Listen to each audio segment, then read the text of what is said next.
অসংখ্য মানুষ এসছেন, তারা আমাকে সাহায্য করেছেন বলে আমার চিকিৎসা হয়েছে, না হলে চিকিৎসা হতো না। আমার ছজন ডাক্তার একটা পয়সা নেয়নি। অনেকে হয়তো জানেন না, প্রায় 13 ঘন্টার একটা অপারেশন হয় এবং তোমার গর্দান গেছে।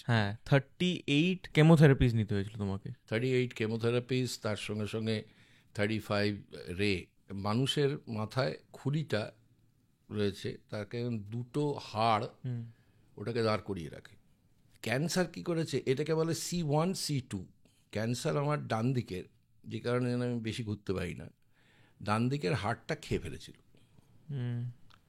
ফলত একে রে দিতে হতো, রে দিলেই এটা উবে যাবে, ফলত আমার মাথাটা টুক করে খসে গড়িয়ে চলে যাবে অন্যখানে, আমার দেহটা অন্য জায়গায় আচ্ছা ঘুরে আসি বলে চলে যাবে। এই অপারেশনটা গলার এখান থেকে কেটে হয়, সেইটা না করে আমার মাথার এইখান থেকে পুরো এই অবধি পুরোটাকে ওপেন করে, স্কাল ওপেন করে পুরোটা করতে হয়েছিল। তুমি একজন, যেটা আমি ফিল করি যে প্রচণ্ড আন্ডাররেটেড, প্রচণ্ড মানে তোমাকে ঠিকভাবে ইউজ করা হয়নি, এটা আমি সবসময় ফিল করি। অ্যান্ড কিসের জন্য বলছি, অ্যান্ড সেই বিষয়টাকে পরিষ্কার করে আমার অভিনয়ের ক্ষেত্রে।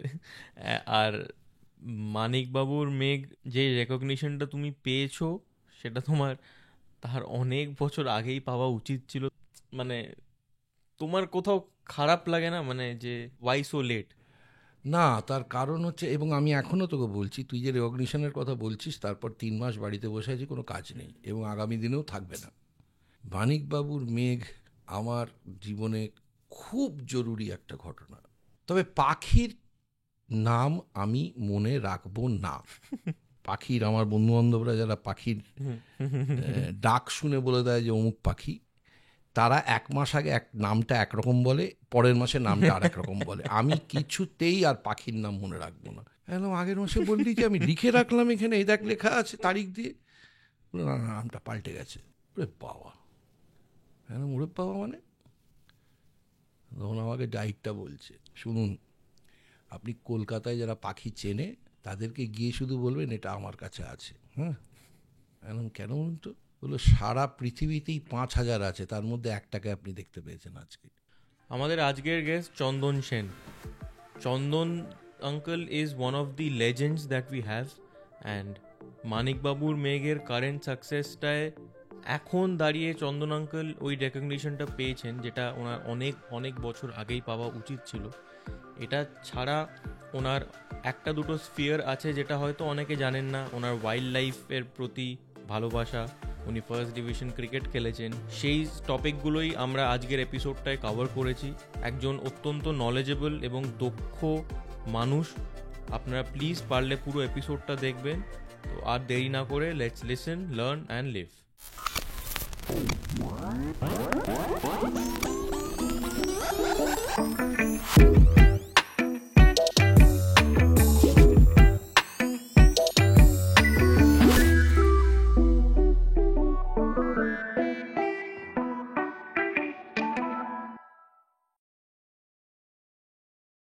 চন্দন uncle, welcome to the room of tales. Thank you আসার জন্যে। তোমার সাথে অনেক কিছু নিয়ে ডিসকাস করার আছে। একটা দুটো অ্যাসপেক্ট আছে যেটা নিয়ে খুব বেশি এক্সপ্লোর করা হয়নি, স্পেশালি হচ্ছে ওয়াইল্ড লাইফটা, যেটা নিয়ে তোমার সাথে আমি ঘন্টার পর ঘন্টা কথা বলতে পারবো। আর আমি প্রথমে স্টার্ট করতে চাই ক্রিকেটটা দিয়ে।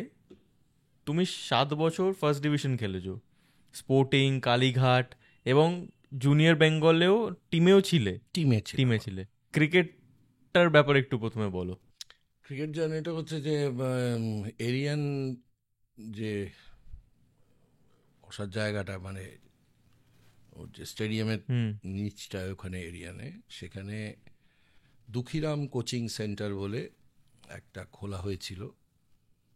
সেটাতে আমি যোগ দিই। কমলবাবু, মানে অজয় কমলের কমলবাবুর, কারণ উনি বেঙ্গল খেলেছেন, হ্যান ত্যান ইত্যাদি ইত্যাদি। তো সেখানে যোগ দিই।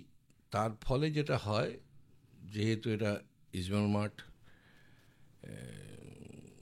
পাশে, মোহনবাগান মাঠ পাশে, ফলত একটা সুবিধা হয় হচ্ছে যে এই অফ টাইমে মোটামুটি জোরে বল করতাম, হুম, তো দেখতে পেলো যে জোরে বল করতে পারে, এটাকে ব্যবহার করি। বলার ছিলে? মেইনলি গোড়ায় তাই ছিল, হুম, মানে গাম্বাটের মতো জোরে বল করতাম আর কি। মানে কখনো কখনো 140, হুম, বাবা, হ্যাঁ 125, 140-এ বল করতাম। সেটাই আবার যখন আমাদের এখানে লিনোনিয়াম পেতে হুম, ইডেনের পাশে যখন খোলা হলো, তখন বরুণ বর্মন আমাদের সিনিয়র ছিলেন, বরুণদাকে মনে হতো কি বলবো, মানে অস্ট্রেলিয়ার একজন, তখন আমাদের সময়, তখন ডেনিস লিলি এবং আর একজন ছিলেন, তাকেও মনে হতো যে এত জোরে নয়, হুম, বরুণদাকে দেখে মনে হতো। আর আমার নিজেকেই মনে হতো হল ফলের মতো বোধহয়। হুম, হাত ঘোরানোর সঙ্গে সঙ্গে দেখতে পাচ্ছি। তো বলা বলে একটি উইকেট কিপার ছিল, জানি না, আমি জীবনে প্রথম একজন মাত্র উইকেট কিপারকে দেখেছি যে বরুণ বর্মনকেও, সুব্রত পোড়েলকেও, সে স্পিনে ঠিক যেখানে দাঁড়িয়ে থাকতো ওইখানে দাঁড়িয়ে দাঁড়িয়ে সে কিপিং করতো। আমি এরকম দেখিনি। হুম, এখন ওই বাপ্পা টাপ্পাকে জিজ্ঞেস, মানে ফরদিন্দুকে জিজ্ঞেস করলে ওরা বলবে, বা গৌতম ভড় বা গৌতম সোম, এদেরকে জিজ্ঞাসা করলে এরা বলবে যে বলা কোথায়। বা আমার ব্যাচমেট, আমরা একসঙ্গে খেলেছি অনেকদিন, সৌতম মিত্র।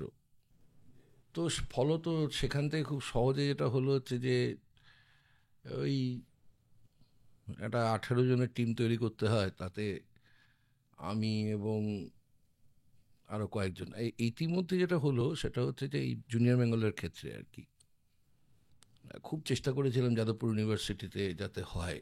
তারপর দেখতে পেলাম এখানে কোটার ব্যাপার আছে, অনেক কিছু হ্যাঁ, কোটার ব্যাপার আছে, এসব কোটায় না থাকলে হ্যাঁ, হয় না। তো যার যে এই কোটা পাবো বলে সেটার জন্য, কারণ তখন জুনিয়র বেঙ্গলটা প্রায় 3-4 বছর ধরে 70% ছেলে আসছে হচ্ছে আমাদের এবি থেকে, আচ্ছা, মানে শ্যামপুকুর স্ট্রিটের ওপর যে স্কুলটা, হুম, যেখান থেকে গৌতম ভড় এরা হুম, হুম, এসছে। তো আমার মাথায় চাপলো যে তাহলে তার কোচের কাছে গেলে ভালো হয়। তার ফলে তো আমি দেশবন্ধু পার্কে গিয়ে প্র্যাকটিস করতে হবে, কিছুই হলো না, চিড়ে কিছুই ভিজলো না। তো যাই হোক, আমি একটা টিমের মধ্যে, তা ফলত এরিয়ানে খেলাটা আমার পক্ষে খুব সুবিধা হয়ে গেল। আচ্ছা, এরিয়ান্সে সেটা দিয়ে শুরু হলো। তারপর তো এমনকি আমাদের স্পোর্টিং ইউনিয়নে তখন দিলীপ দোষী তখন ক্যাপ্টেন। তো রবি ব্যানার্জি ইত্যাদি ইত্যাদিকে নিয়ে গ্রিয়ার সেকেন্ড ডিভিশনে নেমে গিয়েছিল, সুব্রত পোড়েল, রবি হুম, ব্যানার্জি এদেরকে নিয়ে টিম তৈরি করতে গিয়ে, মানে সেকেন্ড হুম, ডিভিশন টু ফার্স্ট ডিভিশন আবার ওঠা হবে, সেই টিমে আমাদের নেওয়া হয়েছিল। ফলত ওটাই আমার শেষ দিকের, হুম, একেবারে শেষের দিকে আর হুম। কি, ওইটা তালতলা, এগুলো আমার শেষের দিকে। তোমার অনেক ইন্টারভিউজ, পডকাস্টেও তুমি বলেছো তোমার না, মায়ের খুব বড় একটা রোল আছে তোমার লাইফে, খুব ইম্পর্ট্যান্ট একটা রোল আছে। তো মানে সেটা আমি শুনে খুবই ইমোশনাল হয়ে গেছিলাম। প্রত্যেকবার তুমি যেই ইমোশনটা দিয়ে বলো তোমার কাছে তোমার জন্য কতটা ক্লোজ ছিলেন। ক্লোজ না, মানে তুই আমার সঙ্গে কথা বলছিস, আদৌ তুই মনে করেছিস আমাকে পডকাস্টে ডাকা যায়? বা ধরে নে আমি যে এখন যে পেশায় আছি সেই পেশায় থাকার কোনো সম্ভাবনাই ছিল না। হুম, কারণ আমার মা মানে আমি অত্যন্ত নিম্নবিত্ত পরিবারের ছেলে। সেটা হওয়ার পেছনে কারণ আর কিছুই নয়, সেটা হওয়ার পেছনে আমার কারণ হচ্ছে যে আমার বাবা ডানলপের যে কারখানাটা, সেই হুম, কারখানাটার অ্যাসিস্ট্যান্ট ছিলেন, হিসাব টিসাব রাখা হয় যাকে বলা হয়, মানে আর 3-4 বছর বাদেই তিনি সিনিয়র হয়ে যেতে পারতেন, এরকম আর কি। তো তিনি সেই সময় 64 সালে যখন এই সিপিআইএম পার্টি হলো, সিপিআই থেকে ভাগ হয়ে, তখন তিনি ঠিক করলেন তিনি এইসব চাকরি বাকরি ছেড়ে টেড়ে দিয়ে তিনি সর্বক্ষণের কর্মী হবেন। ফলত ওই যা হয়, মানে stooping drop to lowest level, সেইখানে গিয়ে পৌঁছলো। মাও তেমনভাবে কোনো চাকরি বাকরি করতেন না, কিন্তু আমাকে আমার জন্মের পরে আমি নানা রকম অত্যাচার মানে বই ছিঁড়ে ফেলা ইত্যাদি ইত্যাদি যা হয়ে থাকে আর কি। মা একটি ট্রেনিং পাস করে তারপর আমাদের হাজরায় যে হাসপাতালটা আছে, আমাদের চিত্তরঞ্জন সেবা সদন, তার জুনিয়র ক্লার্ক হিসেবে চাকরিতে ঢোকেন এবং জুনিয়রই ছিলেন সারা জীবন। তার কি বেতন হতে পারে, কিন্তু যেটা সমস্যা সেটা হচ্ছে যে ক্লাস 12 পাস করার পরেও যে কোনো আমাদের মতো পরিবারের যে কোনো ছেলের যে গল্পটা হয়ে থাকে, বা মেয়ের যে, না তখন মেয়েদের অত গল্পটা হতো না, ছেলেদেরই গল্পটা হতো যে এবার যাও রোজগার করে নিয়ে এসো। কিন্তু আমার এই খেলাধুলোর প্রতি প্রীতি, আর খেলাধুলোর থেকে একটা চাকরি বাকরি হওয়ার সম্ভাবনা আছে, চাকরি হওয়ার সম্ভাবনাটা আছে, এটা ওনার কাছে খুব গুরুত্বপূর্ণ ছিল না, কিন্তু প্রীতি, খেলাধুলোর জন্য যে প্রীতি। আমাকে কোনোদিন বলেননি যে বাবু আমি আর পারছি না, তুমি যাও। ইতিমধ্যে টিভি হয়ে গেছে, ব্লাড ভমিট করছেন, হ্যান ত্যান ইত্যাদি ইত্যাদি। সকালবেলা বেরিয়ে যান, অফিস করেন, তারপর সন্ধ্যেবেলা অফিস ক্লাবের রিহার্সাল করেন, করে বাড়ি আসেন, বাড়ি এসে আবার রান্না করেন, কারণ আমাদের তো গ্যাসের তখন কানেকশন ছিল না। তো এই সব যে করে গেছেন, কিন্তু কখনো বলেননি আমাকে যে বাবু এবার তুমি যাও রোজগার করো, আমি পারব। এবং সেইটা করার ফলেই কিন্তু আমি 24 ঘন্টা এটা করতে পেরেছি, থিয়েটারটা 24 ঘন্টা করতে পেরেছি। ফলত এই ছাত্রাবস্থায় যে থাকতে পেরে গেছি, সেটা একমাত্র কারণ মা। এবং পরীক্ষায় ভালো রেজাল্ট হয়নি, কেঁদে ফেলেছেন, কিন্তু তিনি বলেননি আমাকে যে আর তো অনেক হয়েছে, বুঝেছি, এবার যাও, এসব কিছু বলেনি। ফলত আমার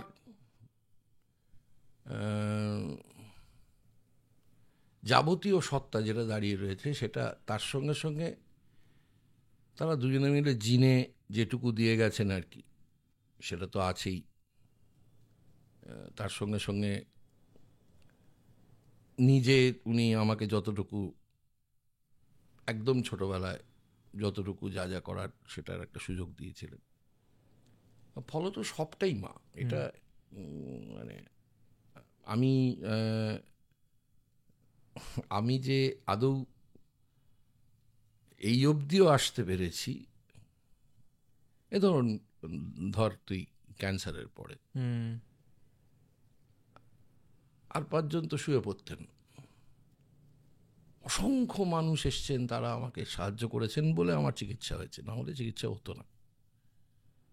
আমার 6 জন ডাক্তার একটা পয়সা নেয়নি। আমি এইটাই ক্যান্সারটাই নেক্সট করতাম, কারণ অনেকে হয়তো জানেন না যে তুমি ক্যান্সার সার্ভাইভার, তোমার প্রায় 13 ঘন্টার একটা অপারেশন হয় এবং তোমার 38 কেমোথেরাপিস নিতে হয়েছিল তোমাকে। 38 কেমোথেরাপিস, তার সঙ্গে সঙ্গে 35 রে। সেটাও একটা চমৎকার গল্প। গল্পটা হচ্ছে যে মানুষের মাথায় খুলিটা রয়েছে, তাকে দুটো হাড় ওটাকে দাঁড় করিয়ে রাখে। এই দুটো হাড় এসে এই স্পাইনে ঢোকে, আর এই দুটো হাড়ের মাঝখানে যে ফাঁকটা, সেটা দিয়ে সমস্ত ইলেকট্রিক্যাল ওয়্যারস যায় এই আমাদের স্পাইনের ভেতর, সুষুম্না কাণ্ডের ভেতর। এই ক্যান্সার কি করেছে, এটাকে বলে C1 C2 ক্যান্সার। আমার ডান দিকের, যে কারণে আমি বেশি ঘুরতে পারি না, ডান দিকের হাড়টা খেয়ে ফেলেছিল। ফলত একে রে দিতে হতো, রে দিলেই এটা উবে যাবে। ফলত আমার মাথাটা টুক করে খসে গড়িয়ে চলে যাবে অন্যখানে, আমার দেহটা অন্য জায়গায় আচ্ছা ঘুরে আসি বলে চলে যাবে। এরকম যখন ঘটনা, তখন এটার প্রোটোকলটা হচ্ছে এটাকে আইদার, যে কারণে আমাদের দলের মেয়েরা অপেক্ষা করে বসে আছে আমি কবে মরব, কারণ প্লাটিনাম তার দিয়ে মারতে হয়, আর নয়তো বেস্ট প্রোটোকল হচ্ছে ওটা স্টিল প্লেট দিয়ে ফিক্স করে দিতে হয়।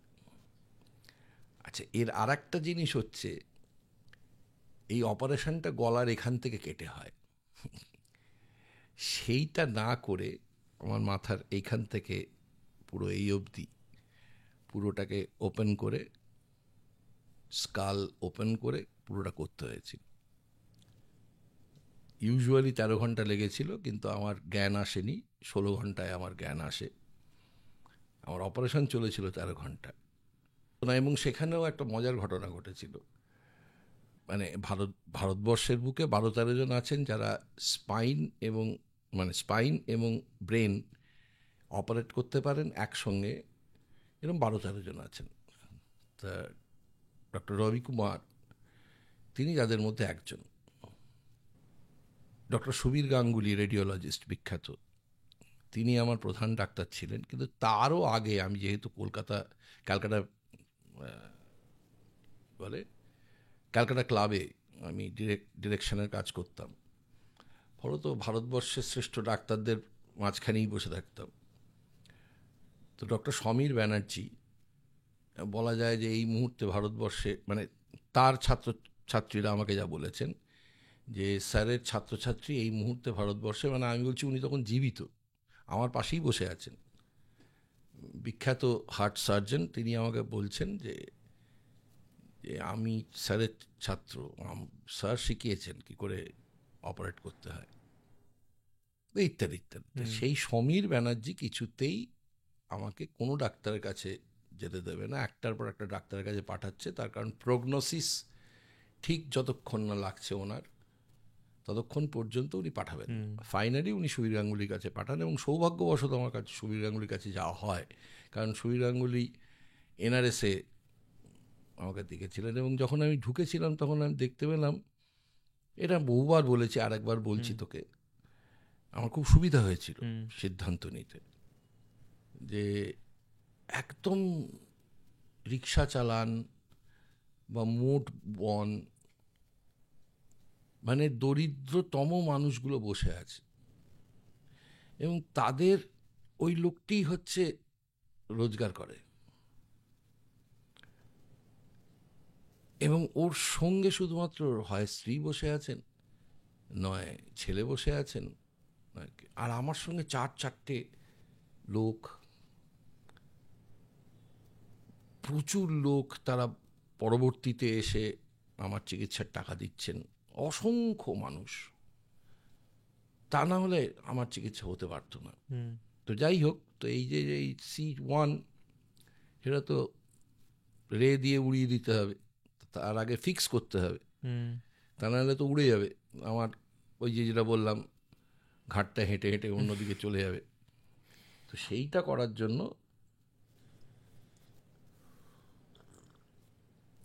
সেইটা হওয়ার পরে এই রেডিয়েশনটা হবে। কিন্তু আমাকে ডেকে সুবিধা বললেন একটা সমস্যা আছে চন্দন, সেটা হচ্ছে ভয়েস বক্সটা সমস্যা হতে পারে। আমি ছেড়ে দিন, আমি করছি না, ভয়েস বক্সই যদি সমস্যা হবে তাহলে আর আমার বেঁচে থেকে লাভটা কি? আমি তো চাষা, মানে চাষার মতো চাষ ছাড়া আর কিছু করতে পারি না, আমি অভিনয় ছাড়া জীবনে আর কিছু করতে পারবো না, স্কুলে পড়াতে দিলে আমি পারবো না, অফিসে চাকরি করতে দিলে পারবো না, তো আমার ভয়েস বক্স চলে গেলে আর আমি করবো না, ছেড়ে দিন। তারপর ওনারা 11 দিন ধরে, উনি এবং ডক্টর অমিতাভ চক্রবর্তী এনআরএসে 11 দিন ধরে একটা কাঠের মডেল বানিয়ে ওর ওপর দিয়ে টেস্ট করেন, করে ফাইনাল করে, যে কারণে আমাকে বলেছিল ঠিক আছে তোমার তো এটা করতেই হবে, কিন্তু তোমাকেও সহ্য করতে হবে। হ্যাঁ বলুন। আমি যাওয়ার সঙ্গে সঙ্গে একটা নেট দিয়ে আমার মাথাটাকে একদম টেবিলে আটকে দেওয়া হতো, এবং আমাকে ওই অবস্থায় 25 মিনিট থাকতে হতো। বলতো জোরে দীর্ঘশ্বাসও নেবেন না কিন্তু, হ্যাঁ, পাশ দিয়ে রেটা বেরোচ্ছে, যে আপনি যদি একটু নড়াচড়া করেন তাহলে আপনার ভয়েস বক্স যাবে। হয়তো সেটাও কাটিয়েছি 35টা। তো সেটা ঠিক আছে, এরকম অনেক লোক কাটায়। কিন্তু আমি একটা কথাই বলতে চাই যে আজকের তারিখে ক্যান্সার হয়েছে শুনলেই অতটা ভেঙে পড়ার কিছু নেই। এখন প্রচুর ওষুধ এসে গেছে, বিশেষ করে আমার বন্ধুবান্ধবের স্ত্রীদের মাঝে মধ্যেই ব্রেস্ট ক্যান্সার হচ্ছে, কারণ ভালো করে যতবার বলা হয় টেস্ট করেন না, এগুলো সব নিজেদের টেস্ট করতে হয়, সেগুলো করেন না, ইগনোর করেন। এগুলো ফার্স্ট ইয়েতে ধরা পড়লেই আর এত কিছু সমস্যা হয় না। এবং আমি আমার খুব ঘনিষ্ঠ বন্ধুবান্ধবের স্ত্রী প্রায় 3জনের এরকম ব্রেস্ট ক্যান্সার হয়েছে। তো আমি তাদের বলেছিলাম 6 মাসের পর তোমার মনেও থাকবে না, তুমি 6টা মাসের পর তুমি দেখো তোমার মনে থাকবে না তোমার এরকম ব্রেস্ট ক্যান্সার হয়েছে, except some loss and some scars. কিন্তু তুমি যারা বিরাট কষ্টের মধ্যে দিয়ে গেছো, 6টা মাস সময় দাও। ব্রেস্ট ক্যান্সার এখন 6 মাসও সময় নিচ্ছে না। মানে আগে 8টা কেমো ছিল, সেখান থেকে 6টা কেমো, সেখান থেকে এখন 3টে কেমোয় দাঁড় করিয়ে দিয়েছে, তার সাথে ওষুধ। কিন্তু ক্যান্সার আমাদের মতন পরিবারের প্রথম কথা হচ্ছে পাড়ার লোক এবং আত্মীয় স্বজন তারা সবচাইতে আগে উধাও হয়ে যান। তো আমার বক্তব্য হচ্ছে যে আপনাকে টাকা দিতে হবে না, আপনি সপ্তাহে 2 দিন এলেন, একটু বসে গল্প করলেন, যদি তেমন হয়, যদি ওনার বাইরে বেরোবার মতন অবস্থা থাকে, তাহলে একটু গিয়ে সামনের পার্কে নয়তো পাড়ার রকে গিয়ে বসলেন, চায়ের দোকানে বসলেন, একটু দেখবেন ওই লোকটারই। দেখ, একটা মানুষ সবচেয়ে বেশি লড়াই হচ্ছে ভেতর থেকে। একদম। তুই ফিজিক্যালিও যদি দেখিস, তোর শরীরের অ্যান্টিবডিরা লড়ে বলেই আমরা কিন্তু এরম চূড়ান্ত দূষিত একটা পরিবেশে, মানে আমি দু অর্থেই বললাম, রাজনৈতিক এবং প্রাকৃতিক দু অর্থেই বললাম, যে এরকম দূষিত পরিবেশে তা নাহলে মানুষের বেঁচে থাকার কথাই নয়। তো তোর অ্যান্টিবডি যেমন তাকে রোখে, তেমনিভাবে মন কোথায় আছে কেউ জানে না, এই মগজটিও কিন্তু তোকে ভীষণ সাহায্য করে। এবং যে কারণের জন্য তুই যতই রোবটের হাতে নিখুঁত অপারেশন পাস না কেন, ওই যে ডাক্তারবাবু এসে তোর মাথায় হাত দিয়ে একবার বলবেন না যে কিচ্ছু হয়নি, সব ঠিক আছে, 50% ইয়ে চলে যায়। তুই বাইরে কোথাও আছিস, বাড়িতে বেশ কিছুক্ষণ বাদে বা অসুস্থ হয়েছিস বা কিছু দিন বাদে এলি, ওই যে তো মা তোর পাশটা এসে বসে পড়লো না, ওতেই অর্ধেকটা চলে যায়। এই জোরগুলো খুব জরুরি দরকার। তো ওই জন্য বলছি পাড়ার লোক, এটা ক্লাবগুলোকেই প্রশিক্ষিত হতে হবে যে এইরকম একটা রোগ হয়েছে, আচ্ছা চলো আমরা একটা দায়িত্ব নিয়ে ফেলি, তুই 2 দিন যাবি, তুই 2 দিন যাবি, আমি 2 দিন যাব, বহু সময় থাকবে, ওনার ভালো লাগবে না, ইত্যাদি ইত্যাদি। আর বিরক্ত না করে চল, টাকা দিতে হবে না, শুধু সঙ্গ দাও, তাহলেই লোকটার লড়ার ক্ষমতাটা অনেক বেড়ে যাবে। তোমার এই ক্যান্সারের লড়াইটা অনেকে জানে না বলে আমি ইচ্ছে করে এটাকে তুললাম, কারণ না, আমার থেকে বেশি লড়েছে হচ্ছে আমার বন্ধুরা। আমার বন্ধুরা যদি, বা যে এই যে অজস্র মানুষ যারা কেবলই চন্দন সেনকে চেনে, চন্দনকে চেনে না, তারাও, তা না হলে আমার এই অপারেশনটা করতে আমার যে টাকাটা লাগার কথা, সেটারও একটা ব্যবস্থা করেছিলেন সুবীর গাঙ্গুলি। স্রেফ আমি, মানে আরপি সেনগুপ্ত, যিনি আমার গর্দান গিয়েছিল হচ্ছে ওই মল্লিক বাজারে যে নতুন নিউরোমেড ইয়ে হয়েছে ওইখানে, তখন সবে তৈরি হচ্ছে আর কি, দোতলাটা অবধি হয়েছে, ভালো ভালো অসাধারণ অপারেশন থিয়েটার হয়েছে। আর 3তলা 4তলা তখনও বাকি আর কি, এরকম একটা অবস্থা।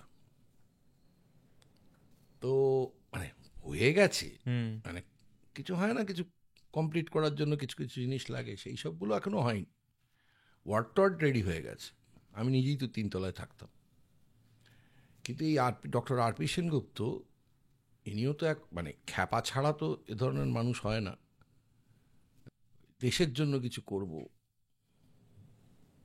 সেই দেশটা তো আর মানে নিজের দেশ থাকলো না, বাংলাদেশ হয়ে গেল। কিন্তু এই যে উনি শুনলেন যে আমি আমাদের বাড়ি সাঁঠিগায় নজাই নখাইদের দলে এবং মগ জলদস্যু, মানে চট্টগ্রামের তো বেশিরভাগ লোক হচ্ছে মগ জলদস্যু, যে কারণে আমার নাক এরকম, ওই ছোটো ছোটো চোখ।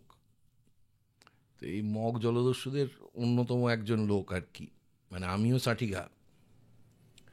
নিজে চলে এলেন একদিন, এসে বললেন কোথায় বাড়ি, তুমি টাটকা বলতে পারো না? না। ইস, এইটা কি করে পারলে তুমি? আমি এতগুলো বছর ধরে, দেখো আমার প্রায় তখনই বোধ হয় 77 না 78 বছর বয়স, আমি এখনও পারি, তুমি পারো না? আমি কখনো, আমি পিওর ক্যালকেশিয়ান, তো আমি কোনোদিন, আমার বাবা পিসিরা যখন বলতেন আমি তখন কিছুই বুঝতাম না। তো আমি, এটা সত্যি কথা, আমি বিদেশেও কিন্তু ওই কবিরাজ বাড়ির ছেলে চট্টগ্রামে, এইটা বলার জন্য আমি কত যে সুবিধা পেয়েছি ইয়ত্তা নেই। মানে আমি ইউরোপ আমেরিকা দুটো জায়গাতেই। তো যাই হোক, তো তিনিও বেশ খানিকটা সুবিধা করে দিয়েছিলেন। তো সবটা মিলিয়ে হয়েছে। আমি একা, আমি একা কিছু করে উঠতে পারিনি বা পারবো না, ভবিষ্যতেও পারবো না। এই এই এই এই ধরনের রোগগুলো যখনই হবে, যেখানেই হোক, সেখানে সঙ্গে সঙ্গে আশপাশের মানুষের খুব জরুরি দরকার পার্টিসিপেশনের। তা না হলে মুশকিল হয়। এক তো হচ্ছে মানে এটা একদম প্রাতিষ্ঠানিক সত্য, আমাদের মানে 90% ডাক্তার আমাদেরকে যখন পান, তখন আমরা মানে ডেথ সার্টিফিকেট লেখার আগে গিয়ে পৌঁছই। মানে এটা একটা প্রাতিষ্ঠানিক সত্য, যেটা সভ্য দেশগুলোতে ঠিক তার উল্টোটা হয় আর কি। তারা বছরে 2বার একটা ফুল চেক আপ করান, ইত্যাদি ইত্যাদি সব ব্যাপার আছে। এখনও গভর্নমেন্ট হসপিটালগুলোতে চাইলেই ফুল চেক আপ করানো যায় এবং বেশি খরচা নেই, সামান্য খরচায় পাওয়া যায়। আমরা করি না।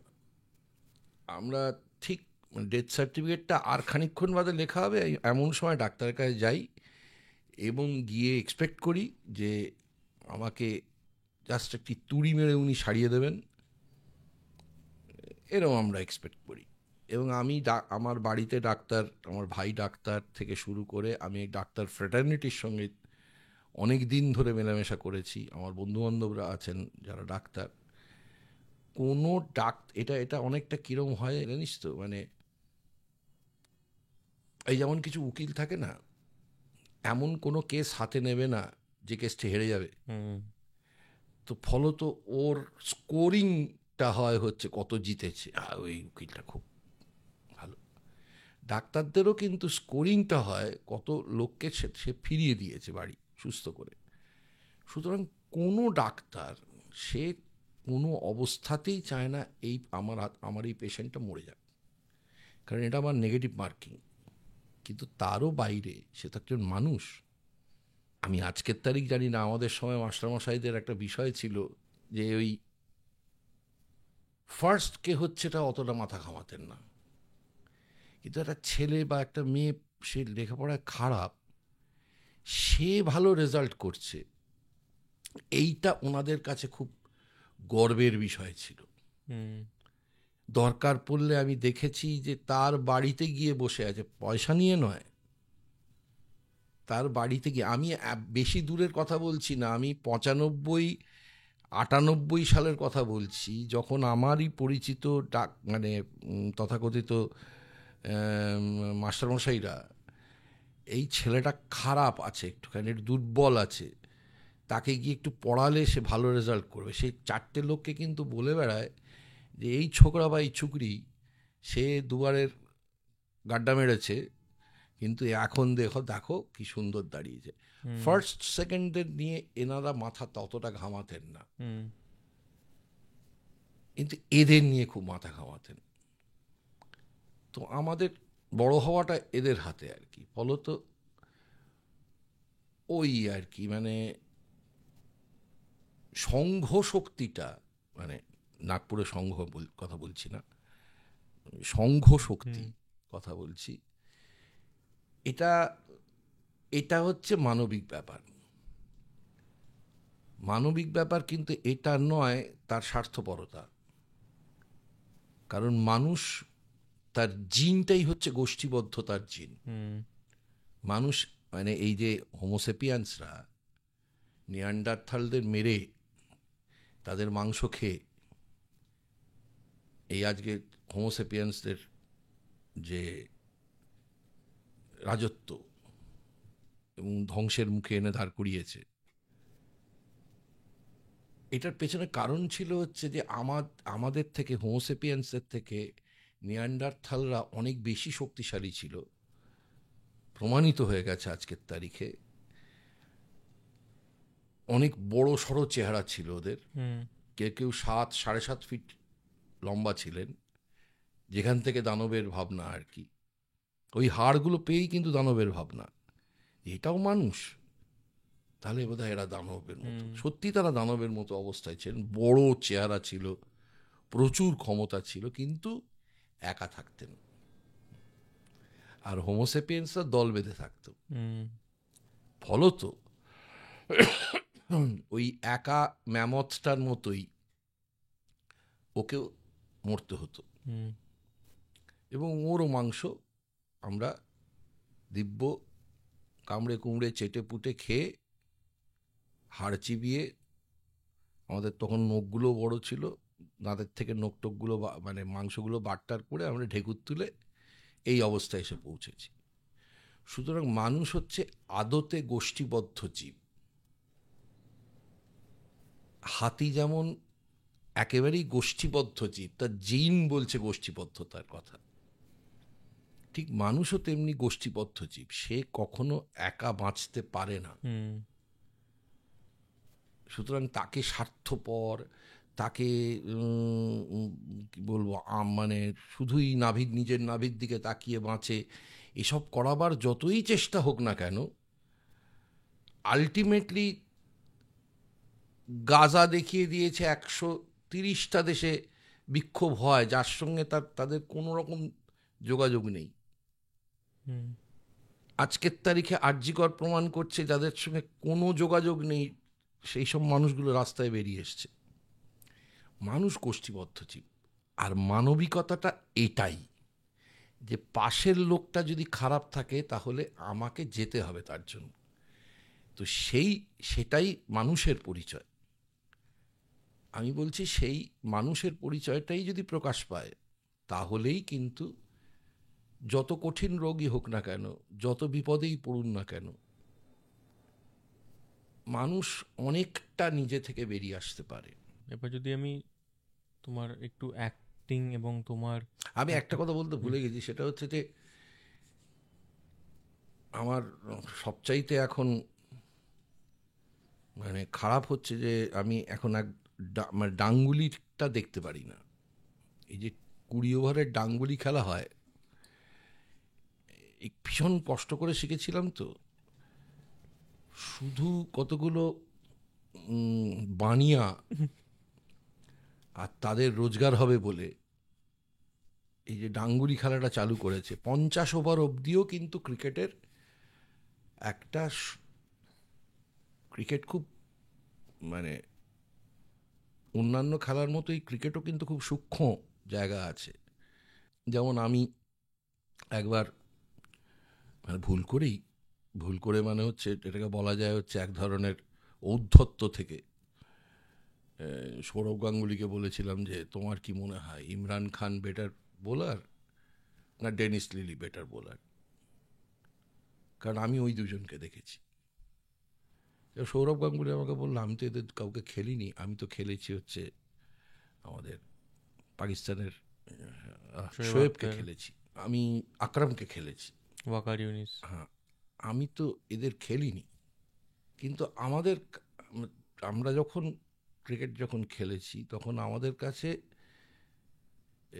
অন্তত জোরে বলের ক্ষেত্রে শিক্ষা ছিল হচ্ছে ডেনিস লিলি বা ইমরান খান, যে অত সূক্ষ্মতায় অত লেট সুইং করানো যায় এবং প্রায় 2.5 দিনের মাথায় তার আগের দিন বল নেওয়া হয়েছে, একদিকটা প্রায় সাদা হয়ে গেছে, এই একটা দিককে ঘষে ঘষে ঘষে ঘষে কোনো অত লেট সুইং করানো যায় এবং ওই স্পিডে, মানে 120 125 লেট সুইং করাচ্ছে এবং গাভাস্কারের মতো লোক তিনি ঠকছেন। ওই মজাটাই তো, এটা এখন ভীষণ গায়ের জোরের জায়গা হয়ে দাঁড়িয়েছে। পরিশ্রম করতে হয় প্রচুর, টাকা যেরকম দেয় তেমনি পরিশ্রমও করতে হয়। মানে আমি তো বিরাট কোহলিকে দেখে মাঝে মাঝে বুঝে পাই না যে ও শেষ করবে কোথায়। সবই ফুটবল দেখছে, প্রথম বল থেকে ফুটবল দেখে, তা না হলে তো ওই রকম হয় না। মানে আমি সচিন তেন্ডুলকারকে দেখেছি, মানে মানে এই যে এত গার্ড টার্ড পড়া আমাদের সময় তো দেখিনি। আমি দেখেছি মাথা খালি, গাভাস্কার, হোল্ডিং ওরকমভাবে সমস্ত, মানে প্রায় এরকম হাইটে বল ফেলছে, এরকম করে মাথাটা একটু হেলালো, পাক করে চলে গেল বল। আর ওটা যে কী হয় তখন, যারা মাঠে যারা থাকেনি তারা বুঝবে না, যে এদিক থেকে শুধু দেখলো হাত ঘোরালো, পাশে একটা খট করার শব্দ হলো, ওটা যে কি হয় যখন পাশ দিয়ে যায় বা ব্যাটে লেগে যখন আসে, তখন এটা যে কী হয়, এটা যারা মাঠে থাকেনি তারা বুঝবে না। চন্দন আঙ্কেল, তোমায় আমি প্রথম যেটা এক্সটেন্ডেড টাইমের জন্য আমরা দেখি হচ্ছে আমাদের জঙ্গল ট্রিপটায়, তো সেখানে একটা অসম্ভব শ্রদ্ধা, ভয়, খুশি সব মিক্সড একটা ফিলিং ছিল, যেখানে আমি ডিরেক্ট কোনো অ্যাপ্রোচ করিনি তোমায়। বাট এটা আমার সবসময়তেই ছিল। রিকও এসছিল, তো রিক সব জায়গাতেই মানে তোমার ব্যাপারে বলে এবং সেটা স্নেহের সাথে বলে, সেটা বোঝা যায়। এবং তুমি একজন, যেটা আমি ফিল করি যে প্রচণ্ড আন্ডাররেটেড, প্রচণ্ড মানে তোমাকে ঠিকভাবে ইউজ করা হয়নি, এটা আমি সবসময় ফিল করি। অ্যান্ড কিসের জন্য বলছি, অ্যান্ড সেই বিষয়টাকে পরিষ্কার করে অ্যান্ড আর মানিক অভিনয়ের ক্ষেত্রে আর মানিকবাবুর মেঘটা, যে রেকগনিশনটা তুমি পেয়েছো সেটা তোমার তার অনেক বছর আগেই পাওয়া উচিত ছিল। তোমার 30 বছরের ওপর ধরে তুমি থিয়েটার করছো। মানিকবাবুর মেঘে আমি একটা জিনিস, আমি থার্ড উইকের এন্ডের দিকে, এই 3 তারিখে শেষ হয়ে যাবে নন্দনে। মুভিটা শেষ হওয়ার পর দেখি তুমি এসছিলে থার্ড উইকে। তুমি এসছিলে, যিনি ডিরেক্টর ছিলেন এসছিলেন, এবং প্রডিউসার যিনি ছিলেন এসছিলেন। তোমরা জাস্ট নমস্কারটা করলে, সব স্ট্যান্ডিং ওভেশনটা ছিল। এবং তখন মানে কোথাও একটা নিজের ভিক্টরি হয়েছে মনে হচ্ছিল। এবং ওটা একটা 2-3 মিনিটের স্ট্যান্ডিং ওভেশন ছিল। তারপর তোমরা বেরিয়ে গেলে এবং আমি ওখান থেকে এক্সিট করে ঠিক এক্সিটের সময় তোমরা মিট অ্যান্ড গ্রিট করছিলে। আমি ইচ্ছে করি তখন দেখা করলাম না, আমি জাস্ট 2 মিনিট ধরে আমি দেখছিলাম তোমাদের আশপাশে সব ঘিরে আছে, ছবি তুলছে। এই রেকগনিশনটা তোমার অনেক অনেক অনেক আগে পাওয়া উচিত ছিল, যেটা যারা একটু হলেও অভিনয় বোঝেন তারা এটা সবাই বলেনি একটাই কথা। তোমার ইনিশিয়ালি যেমন তোমার পুরো নেগেটিভ রোলস দেওয়া হতো just because of the appearance, মানে অফকোর্স মানে তোমার কোথাও খারাপ লাগে না, মানে যে ওয়াই সো লেট? ভয়েস ও লেটার থেকে বড় তোকে একটা কথা থেকে একটু ঠিক করে নিই, সেটা হচ্ছে যে আমি বাবা মার ছত্রছায়ার বাইরে বাইরে দাঁড়িয়ে অভিনয় করছি 77 সাল থেকে থিয়েটারে, মানে ছাত্র, 77 সাল থেকে ছাত্র। তার আগে আমি মানে জন্মাবধি থিয়েটারের সঙ্গে যুক্ত থেকেছি, কারণ আমার বাবা এবং মা তারা আইপিটি এর সেন্ট্রাল স্কোয়াডে অভিনয় করতেন এবং গান গাইতেন। ফলত জন্মাবধি আমি থেকেছি। তারপর রামকৃষ্ণ মিশনে এসে তো প্রত্যেক শনিবার একটা কো ক্যারিকুলার অ্যাক্টিভিটিসে থাকতে হতো, বাধ্য ছিলাম আমরা। না, তার কারণ হচ্ছে, এবং আমি এখনও তোকে বলছি, তুই যে রেকগনিশনের কথা বলছিস, তারপর 3 মাস বাড়িতে বসে আছি, কোনো কাজ নেই এবং আগামী দিনেও থাকবে না। এই পুরস্কার টুরস্কারগুলো অস্কার হলো অন্য কথা ছিল, যেহেতু এগুলো চেনা নয় এবং অথচ তার ব্যাপ্তি সাংঘাতিক। যাই হোক, সেটা আমিও জানতাম না, আমিও বুঝিনি যে যে দুটি পুরস্কার ইরানে এবং এস্তোনিয়াতে, তো এই দুটো পুরস্কারের অর্থ আমিও বুঝিনি। আমাকে অভিনন্দন জানাবার জন্য গৌতম ঘোষ ফোন করেছিলেন। আমি গৌতম ঘোষ থেকে এই পাট এসছে করে তুলে ফেললাম। আমাকে বললেন, ফোনটা ধরে ফেললে? আপনি ফোন করেছেন, ধরবো না?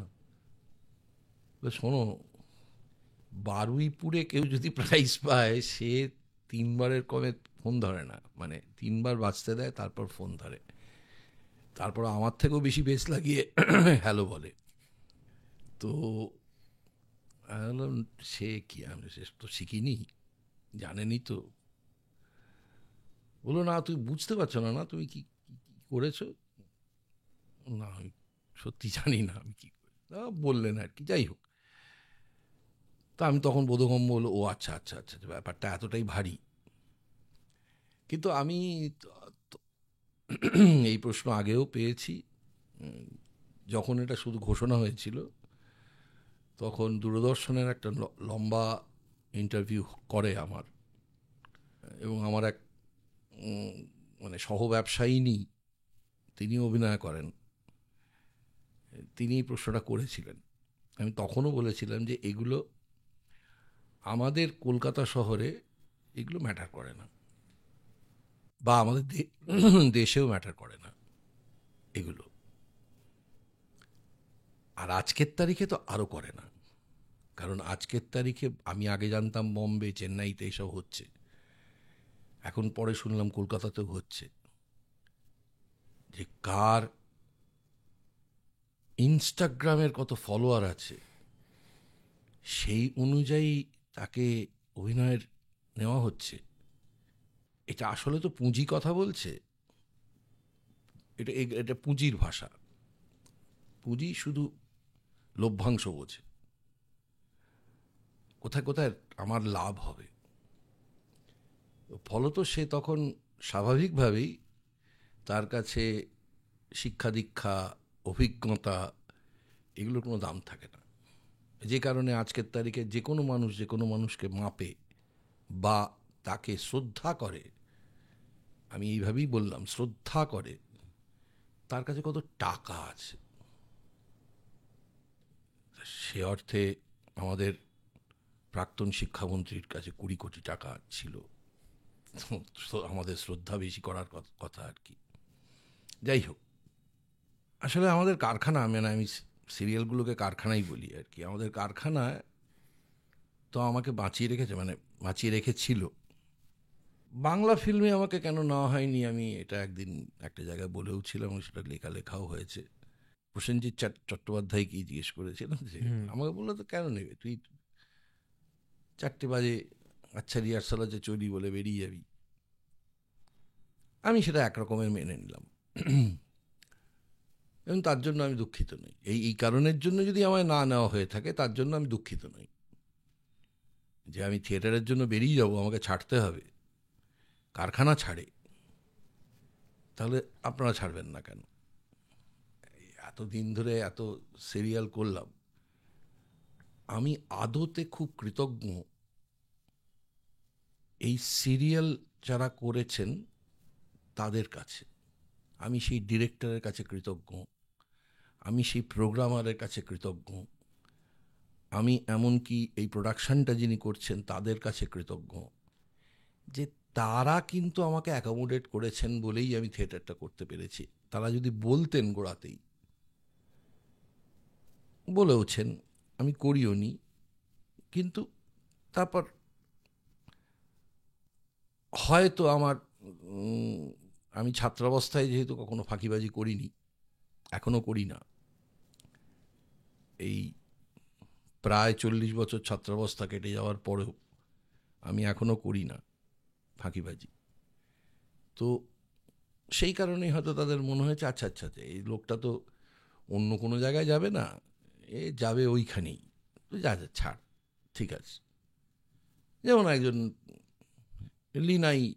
লিনাকে একজন কেউ কমপ্লেন করতে গিয়ে, গাঙ্গুলি তাকে কমপ্লেন করতে গিয়েছিল চন্দনদাকে নিয়ে, খুব মুশকিল। তখন লিনা একটা উত্তর দিয়েছিলেন যে এটা কখনো ভেবে দেখেছো যে ও থিয়েটার করতে যায় বলেই তুমি ওই কাজটা পাও ওর কাছ থেকে? ওর পাশেই তো লোকজন দাঁড়িয়ে রয়েছে, তাদের কাছ থেকে পাচ্ছ না কেন? ওটা করতে যায় বলেই কিন্তু পারছে। এখন সবাই তো লীনা গাঙ্গুলি হন না, বা লীনা গাঙ্গুলির সংস্কৃতির ক্ষেত্রে, আমি আবার বলবো রাজনীতিটা বাদ দিন, সংস্কৃতির ক্ষেত্রে এই সংবেদনশীলতাটা, এই শিক্ষা, এটা আছে বলেই ঘটনাটা ঘটেছে, যদি না থাকতো ঘটতো না। তবে আমি আর একটা কথা বলছি, যে আমি আবার বলছি, মানিকবাবুর মেঘ আমার জীবনে খুব জরুরি একটা ঘটনা। দুটো কারণ আছে। একটা কারণ হচ্ছে একজন অভিনেতার, মানে আমি যদি কাউকে বলি আচ্ছা ভাই আপনি তো অভিনয় করতে এসছেন, আপনি কিওয়ার্ড, এমফ্যাসিস ওয়ার্ড, ব্রিজিং, এই শব্দগুলো জানেন এখানে আছে, সেখানে কোন তাকিয়ে থাকবে আমার দিকে। এবং তাকে যদি জিজ্ঞাসা করি যে আচ্ছা আপনার মনে হয় না যে এই কত বোকা 3 বছর ধরে অ্যাক্টিং শিখতে যায়, আরে আমি তো 8টা ভাঁজ ফেলে দিয়েছি পেটে, এই তো গুলি আছে দেখুন 2টো, আমি পাট পাই, এই তো আমার কোমরের মাপ এবং বাকি শরীরের যা সব মাপ, আমার ভাইটালিটির জন্যই আমি পাট পাই, আমার গায়ের রঙটা এরকম, আমি এর জন্যই পাট পাই, কোনো মেয়ে বলতে পারে। তো এইসব করার কারণ, এবং তাকে যদি জিজ্ঞাসা করি যে এরা কি বোকা, 5 বছর ধরে বা 3 বছর ধরে একটা অ্যাক্টিং স্কুলে সকাল 8টা থেকে রাত্রি 8টা পর্যন্ত পড়ে আছে, এরা কি বোকা? আমি মনে করি খুব ভালো অভিনেতা আমাদের এই ঋষি কাপুরের ছেলে রণবীর কাপুর, কিন্তু সে এসে একটা কথা বলেছিল, হয়তো প্রচণ্ড যন্ত্রণার থেকে দাঁড়িয়ে বলেছিল, সে কিন্তু পৃথিবীর অন্যতম একটা শ্রেষ্ঠ স্কুলে পড়াশুনো করার ছেলে, এবং সেটা ওর অভিনয় দেখলেই বোঝা যায়, তাহলে বরফি করা যায় না। সে বলছে এইসবের কোনো মানে নেই, ওইসব পড়াশুনো কোনো মানে নেই, কিন্তু এটা এখান থেকে এডিট করে বাদ দিয়ে দিয়েছে, যেখানে কাজ করতে আসছো তাদের কাছে কোনো মানে নেই। কারণ এখানে যেমন নাসিরজি একটা অদ্ভুত কথা বলেছেন, যে মেথড অ্যাক্টিং আমাদের যখন শুটিং করতে যাই কাজের ক্ষেত্রে কাজ করবে না। এবার আমার নিজের যেটা মনে হয়েছে, এটা আমি এর আগে একটা ইন্টারভিউতে বলেছিলাম, যে আজকে যদি ড্যানিয়েল ডে লুইস আর নাসিরুদ্দিন শাহকে মুখোমুখি বসিয়ে এই আলোচনাটা করানো যেত, তাহলে বিশ্বের ছাত্রছাত্রীরা লাভবান হতেন। কারণ ড্যানিয়েল ডে লুইস তিনি যে চরিত্র করেছেন, জবে থেকে উনি সাইন করে ফেলেছেন এই সিনেমাটা উনি করবেন, সেই দিন থেকে সেই চরিত্রটা হয়ে বাঁচতেন, বাড়িতে, ফ্লোরে, যে কারণের জন্য বিরক্ত হতেন অন্যান্য ওনার সহকর্মীরা, মাই লেফট ফুটের সময় উনি ওই যে শুরু করেছিলেন যে ওনার হাত চলে না, শুধু পাটা চলে, শরীরটা চলে না, উনি কথা বলতে পারেন না ঠিক করে। ওই যে শুরু করেছিলেন, উনি লাস্ট কাট বলার আগে পর্যন্ত ওইভাবেই কাটিয়েছেন, কি বাড়িতে, কি ফ্লোরে, এবং কখনো কেউ দেখেনি যে উনি তার বাড়ি, ওনাকে ধরে ধরে হুইল চেয়ারে তুলতে হতো, হুইল চেয়ার থেকে নামাতে হতো। উনি ওই কদিন গাড়ি চালাননি, কিচ্ছু করেননি। ওনার যে স্ত্রী এবং সন্তানেরা, তারা জেনেই গিয়েছিলেন যে এই লোকটা এখন থেকে এইটাই হয়ে যাবে। আমি নাসিরজিকেই জিজ্ঞেস করতে চাই, তাহলে আপনি স্পর্শের সময় সারাক্ষণ ধরে অন্ধদের ছবি তুলে বেরিয়ে সারা বাড়ি সেটেছিলেন কেন? কারণ আমি মনে করি যে স্পর্শ ভারতীয় সিনেমা এবং মানে অভিনেতার যারা শিক্ষিত হতে চান তাদের কাছে এগুলো হচ্ছে মাস্টার ক্লাস। এই সিনেমাগুলো হচ্ছে মাস্টার ক্লাস যারা সিনেমায় অভিনয় করতে আসে। তা আমি যেটা থেকে বলছেন যে আমি দুটো কারণে করেছিলাম। সেটা হচ্ছে, এক, অভিনেতার কাছে সবচেয়ে বড় চ্যালেঞ্জ থাকে যে অনুচ্চারিত সংলাপ,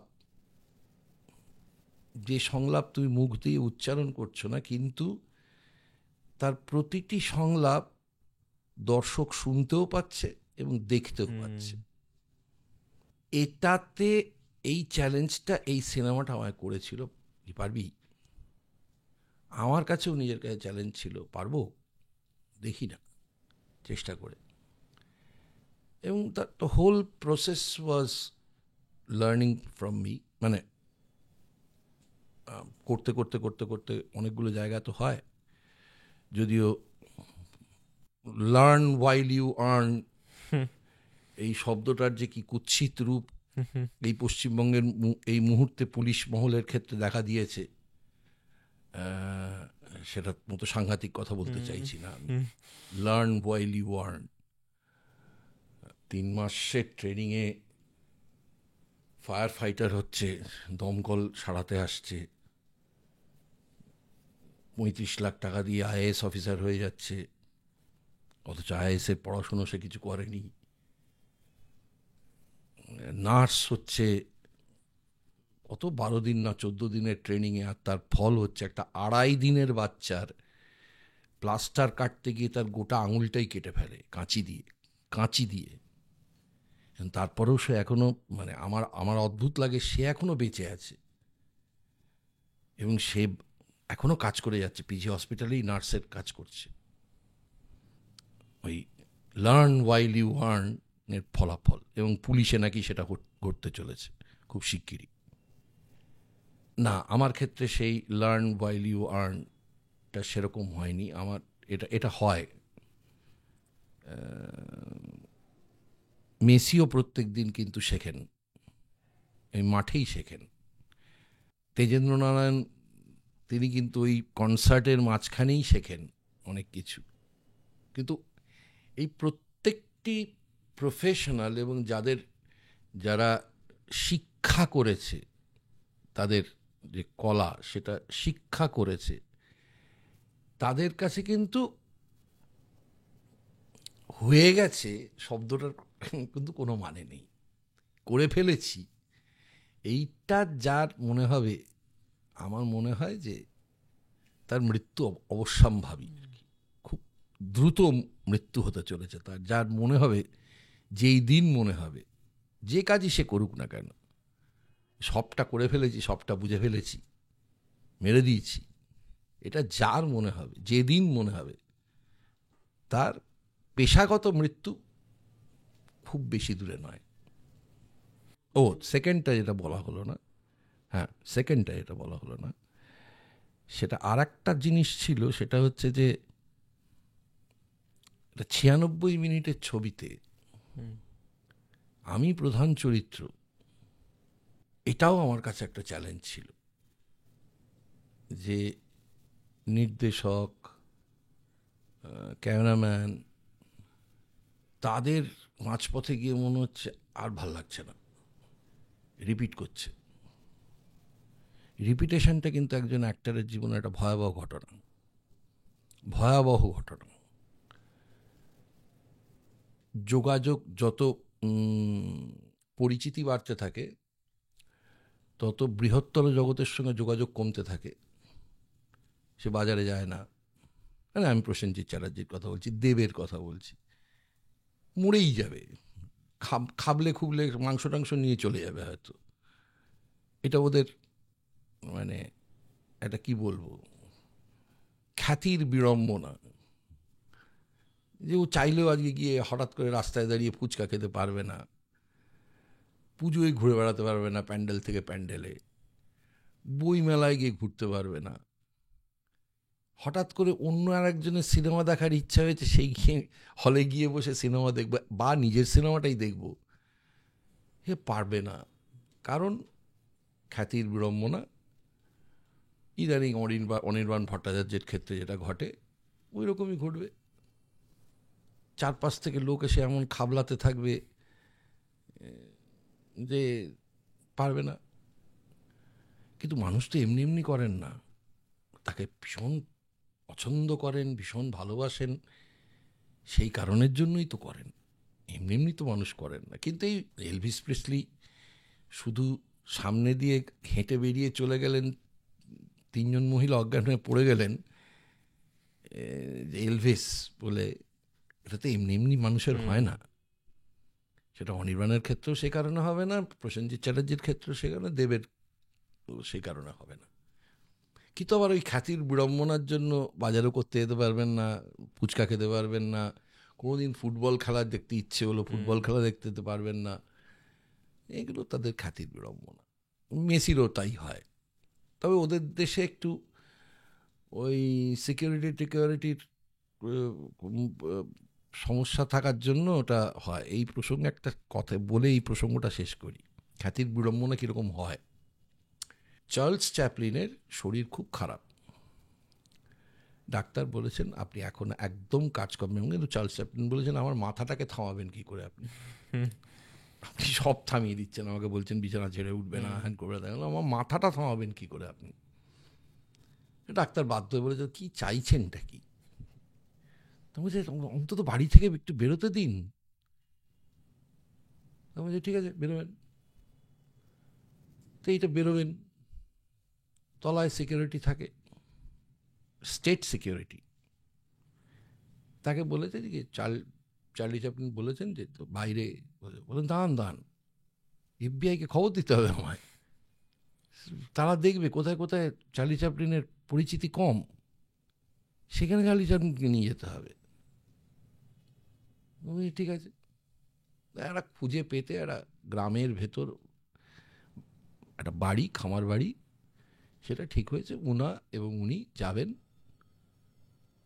যতদিন ওনার মনে হয় যে এখানে আমি বেশ ভালো আছি ততদিন ওখানে থাকবেন। তবে সময়টা কোনো মতেই 1 মাসের বেশি নয়, কারণ 1 মাসের মধ্যে কেউ না কেউ জেনে ফেলবেন ওখানে চার্লি চ্যাপলিন আছেন, তারপরেই সর্বনাশ হবে।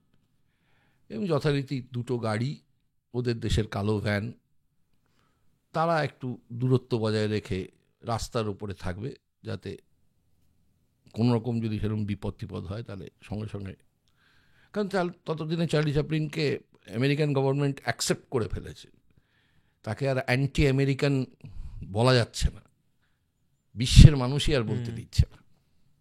তো উনি ছিলেন 2 দিন বাড়িতে থেকেছেন, থেকে বলছে যাই একটু হেঁটে আসি। উনি হাঁটছিলেন, একটা আলু চাষি ছিলেন, তা আলু চাষিকে জিজ্ঞেস করেছেন যে এবারের ফসল কেমন হবে, বলছে ভালোই হবে বলে মনে হচ্ছে। বলে আচ্ছা কী মাটি এটা, এটা কি কোনো স্পেশাল মাটি, অন্য মাটিতে আলু চাষ করা যাবে না?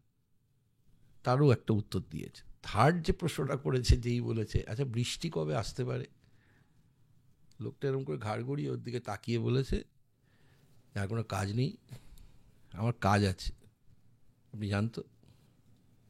বাড়ি ফিরে এসছেন, ওনাকে বললেন যে মনটা না আজকে হঠাৎ খারাপই হয়ে গেল, যে আমাকে বললো আপনার কোনো কাজ নেই, এখানে একটা বার আছে না, সে বারে যাই।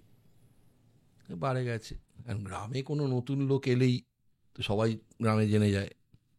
তো উনি ঢোকা মাত্রই সবাই তাকিয়েছেন, তাকিয়ে আবার নিজেদের মধ্যে কথাবার্তা বলতে শুরু করেছেন, ওই গুড় করেছে, এই সে ওর অমুকের বাড়িতে তো উনি এসে বসে একটা ড্রিঙ্ক নিয়েছেন, পাশের ভদ্রলোককে বলেছেন আপনি এই গ্রামেই থাকেন? ভদ্রলোক ঘাড় ঘুরিয়ে বলছেন হ্যাঁ।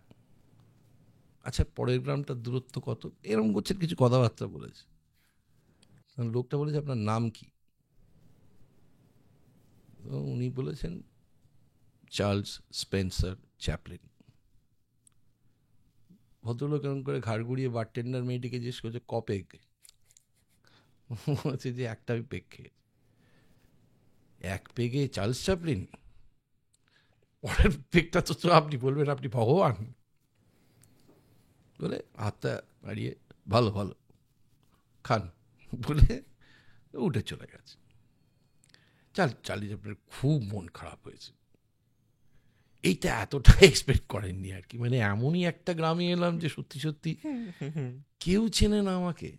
ওই যেমন উনি থার্ড হয়েছিলেন জানিস তো, উনি গাড়ি করে যাচ্ছিলেন, দেখলেন চার্লি চ্যাপলিন প্রতিযোগিতা হচ্ছে, উনি ওনার কাছে ট্র্যাম্পের এটা ছিল, উনি মেকআপ টেকআপ করে আবার গিয়ে ওখানে নেমেছিলেন এবং থার্ড হয়েছে। নিজের কম্পিটিশনেই হ্যাঁ হ্যাঁ থার্ড হয়েছিল। তো উনি ফেরত চলে গেছেন। তারপর উনি শেষ ছবিটা করছেন, বড় ছেলে এসে বলছে বাবা এক ভদ্রলোক এসছেন, বয়স্ক লোক, বারবার করে বলছেন একটা বার 5 মিনিটের জন্য দেখা করব। তা চার্লি চ্যাপলিন ব্যস্ত ছিলেন, ওই সোফিয়া লোরেনকে নিয়ে যে ছবিটা করছে ব্যস্ত ছিলেন, বলছেন না আমার এখন ভালো লাগছে না।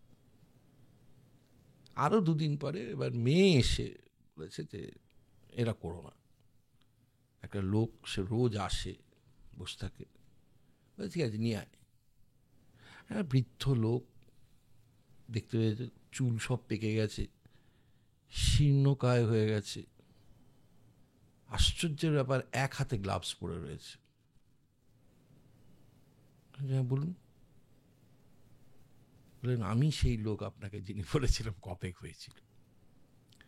আপনি আমারই খামার বাড়িতে ভাড়া ছিলেন, কিন্তু আমাকে তখন বলা হয়নি, কে আসবে বলা হয়নি। আমি তারপরের থেকে এই হাতটা কাউকে ছুতে দিই না।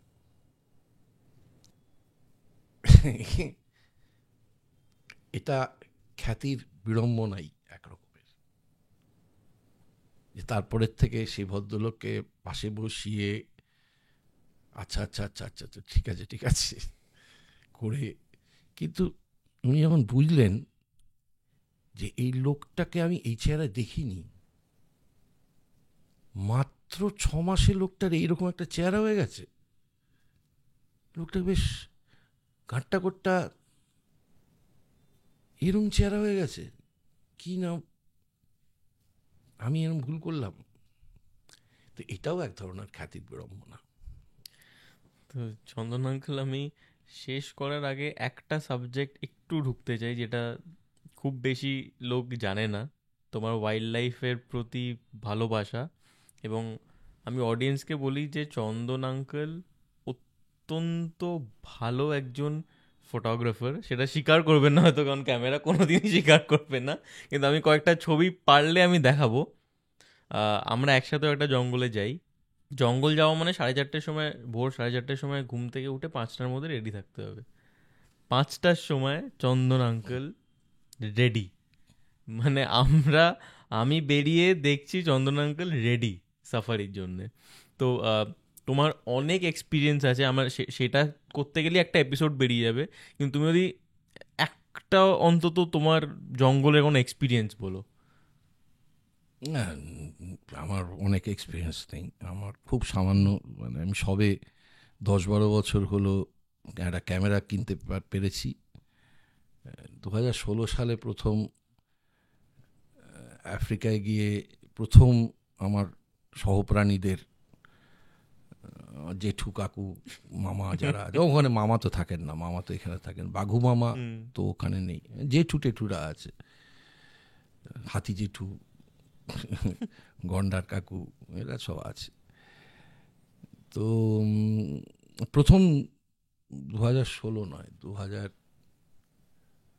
হ্যাঁ ওই 11-12 সালে প্রথম একটা ক্যামেরা কেনার মতন সামর্থ্য হয়, এবং সেই ক্যামেরাটা কেনার মানে কিনবই ঠিক করেছিলাম, কারণ প্রচুর ধার করে আফ্রিকা যাচ্ছি, আমার এক বন্ধু, তার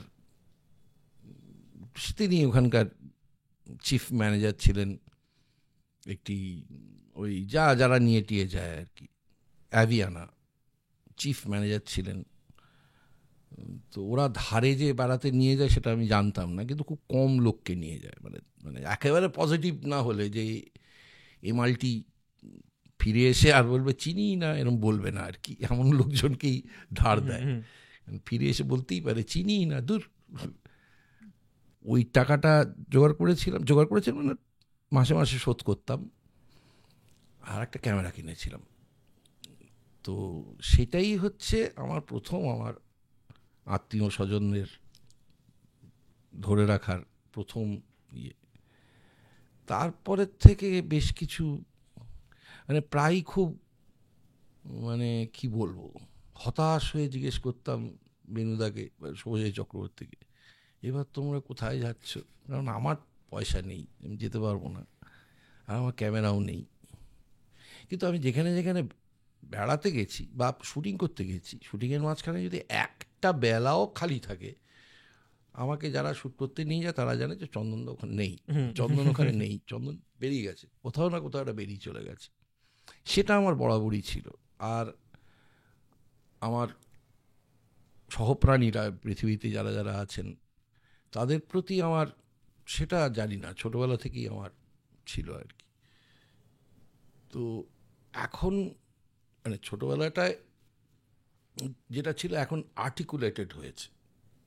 তবে পাখির নাম আমি মনে রাখবো না, তার কারণ এই যারা পাখির, আমার বন্ধুবান্ধবরা যারা পাখির ডাক শুনে বলে দেয় যে অমুক পাখি, তারা এক মাস আগে নামটা একরকম বলে, পরের মাসে নামটা আর একরকম বলে। আমি কিছুতেই আর পাখির নাম মনে রাখবো না। বারবেট ফারবেট অবধি আমি রাজি আছি, আমি দেখেছি এরা তারপরের নামগুলোকেই কমপ্লিটলি আলাদা একটা নাম বলে। একদম আগের মাসে বললি যে আমি লিখে রাখলাম এখানে, এই দেখ লেখা আছে তারিখ দিয়ে, না না নামটা পাল্টে গেছে। আমি তারপরের থেকে ঠিক করে ফেলেছি আমি আর পাখির নাম মনে রাখবো না। ওই তো পাখি ছবি তুলব, ঠিক আছে, কিন্তু এরা এত এরকম করলে কি করে মনে রাখবো? ওই একটা দুটো নাম দেখেছি মেলে ওদের, বাকি কিচ্ছু মেলে না। বিশেষ করে ছোট পাখিটা কি গত মাসে বললেন এইটার নাম এই, পরের মাসে তার ছবি তুলতে গিয়ে আমাকে বলছে যে না না না আসলে এটার নামটা এইটা। কে ঠিক করে তোদের এসবগুলো? পরে আমি ওই একটা অ্যাপ আছে যেখানে পাখিদের নাম পাওয়া যায়, সেখানে গিয়েও তাকিয়ে দেখি নাম পাল্টে গেছে। এমনি তো মহা মুশকিল, এরকম এত মনে রাখা যাবে না। আর আমি এমনিতেই আমার মানে স্মৃতি খুব দুর্বল, আমি মনে টনে রাখতে পারি না। আমি ঠিক করে ফেলেছি ছবি তুলব, দেখব, সবই ঠিক আছে, পাখির নাম আমি আর মনে রাখবো না। যে কটা নাম মনে আছে আছে ব্যাস, আর মনে রাখবো।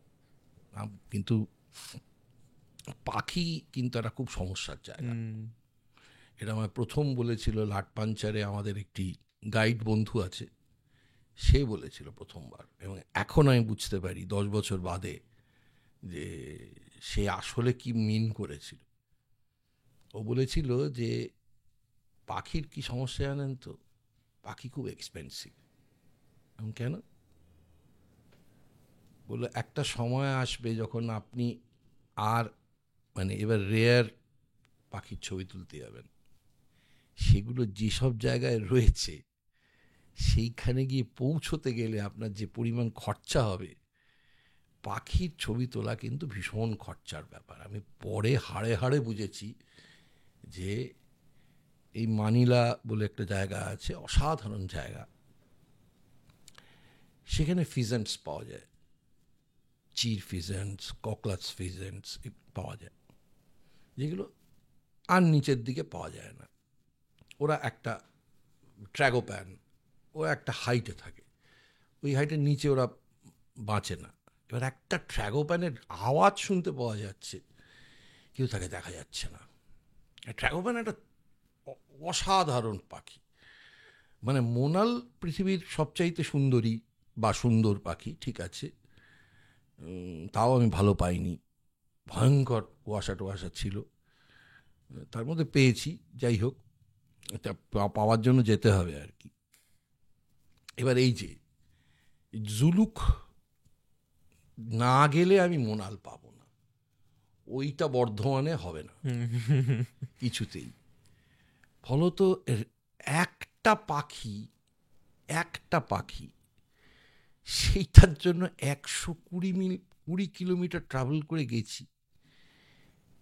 সে মানে 2.5 ঘন্টা না 3 ঘন্টা লাগলো। তারপর গিয়ে দেখি প্রচণ্ড কুয়াশা, তার মধ্যে একটা মাত্র ঝোপ, সেই ঝোপের দিকে তাকিয়ে বললো এইখানে আছে। কিছুই দেখা যায় না, পারে অন্ধকার, প্রচণ্ড কুয়াশা। আমি বুঝতে পারছি লাফালাফি চলছে, তাক ফাক করে দাঁড়িয়ে রইলাম অনেকক্ষণ। তারপর একটা মুখ বেরোলো, মনে হলো ভাড়াভাট মেরে দিলাম। মেরে দিয়ে দেখলাম লেগেও গেছে, মানে ফোকাস টোকাস আছে। আমি বললাম হলো না, জানিস তো কি হলো না। আমি বললাম যে রে কই বিকটা তো পেলাম না, কোথায় পাটা দিয়ে রয়েছে, শুধু শরীরের অর্ধেকটা বেরিয়ে রয়েছে। বলে চোখটা আছে তো? হ্যাঁ এই তো দেখ না।